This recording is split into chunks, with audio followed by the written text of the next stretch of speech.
Hi, I'm Judy Woods and I'm an abstract artist and I teach people how to paint. I was doing a bit of research and I went onto Google, as we all do, and asked the question, or found the question, how do I start abstract painting? And I thought, oh, that's interesting. I wonder what Google's got to say about that. So I clicked and this is what it said. It gave 6 tips for creating abstract art.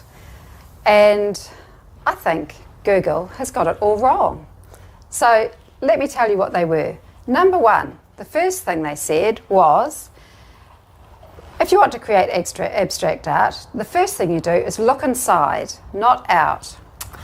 Instead of turning to your surroundings and looking for imagery or something to paint, concentrate on your own feelings and experiences and see what they suggest. I agree with this in part.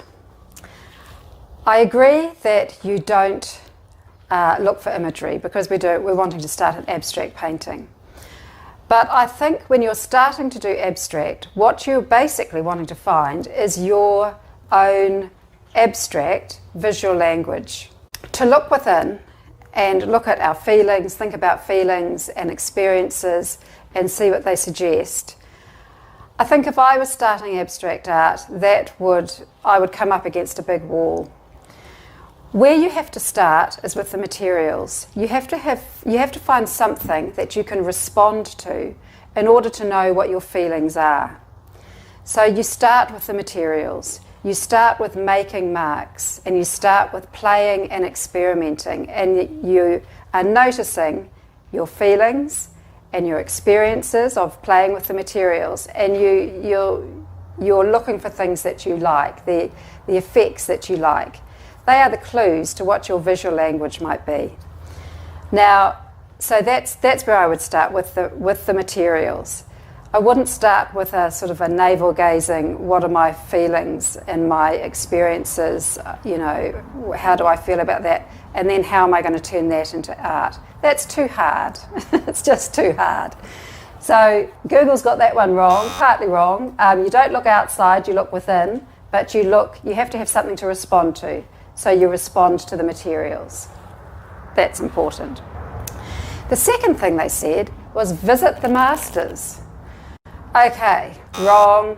In my experience, looking at other people's artwork, when I'm looking for clues about what to paint for myself, has always made me feel like it's always been sort of intimidating. You do have to have an appreciation of other artwork, but if your quest is to start your own abstract painting, looking towards what your responses are to materials and things is the most important. So you can look at the masters, but what you're really looking for are your responses to them. What are you loving about them? What is it about a Monet painting that you particularly love? What is it about a Kandinsky that you love? What is it about a Mondrian that you love or don't like? So it's your responses to these things that's important. Copying them slavishly isn't really going to help you find your visual language. What you have to do is look at them and take note of your response. That will give you clues as to what it is you like about art. What sort of feeling do you like it? What sort of colours do you like? Those are the things that you're looking for to find your own sort of visual language when you're starting to create abstract art. Google's third tip, start in black and white. Well, no. I can see why they would say that, because when you start an abstract painting, or when I start my abstract paintings, I certainly want to start with strong contrasts. So that's good. But starting in black and white, colour is a huge part of abstract painting, or painting in general, art. And your response to colour is really important. So just starting with black and white is good perhaps for design, but it leaves a whole sort of banquet of experiences and input. It pushes all that to the side, so it can't be ignored. I believe that when you start, you should include colour, because your response to colour is important, and those responses are what you're really looking for. Okay, what does Google say next? Google says focus on space. Now, I've got no idea actually what they're talking about here. Focus on space. I don't think they're talking about creating a sense of space in the painting. Maybe they're talking about creating differences in terms of having areas that are cluttered and areas that are not. But focus on space to a beginner is like, algebra. It's irrelevant. Maybe, well, it's irrelevant and it's too hard. We don't focus on space.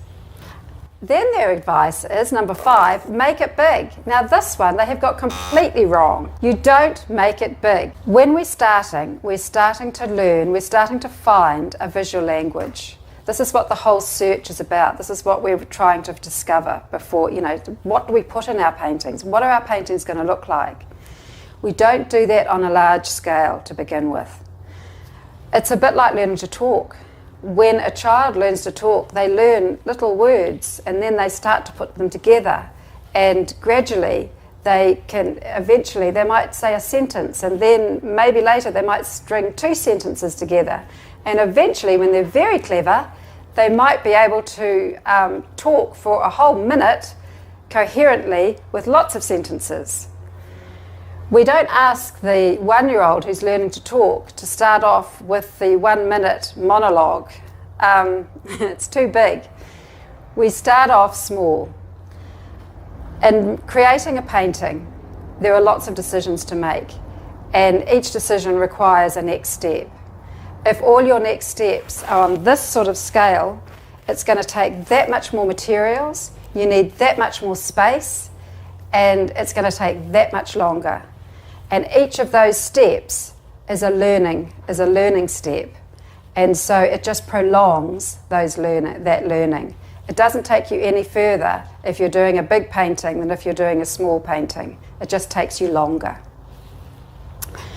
And their final bit of advice, number 6, was to doodle. Now this one I can agree with. This one is just exploring. Doodling is like exploring. It's almost like an actor ad-libbing, isn't it? It's just exploring what comes out from within, and looking at that, and looking at what sort of marks you make that you really like, and what looks good next to each other. It's just experimentation and seeing where a line will take you. And that I do approve of. So they've got it right with number 6. If you're at a stage where you're wanting to move more into abstract art and you're wanting to find out what your visual language is, I encourage you to go within, to respond to materials, respond to things, and take note of how you respond. What do you love? What don't you love? What excites you? What doesn't excite you? And lean into the things that you love, lean into the things that excite you, but stay small, stay small. And it's all about experimenting. It's just a big doodle. It's just trying something out and seeing if this looks good next to that, this colour next to that colour, this line next to this shape. Just experimenting, that's what it's all about. If you want some help with that, I have a prompt sheet which gives you lots of different ideas for making different sorts of marks and leading you through gathering ideas and impetus and trying to find your visual language. If you'd like that download, then there's a link in the notes underneath, and it's a free prompt sheet which you can download. Good luck with your search for your own visual language. It's a very exciting journey to go on.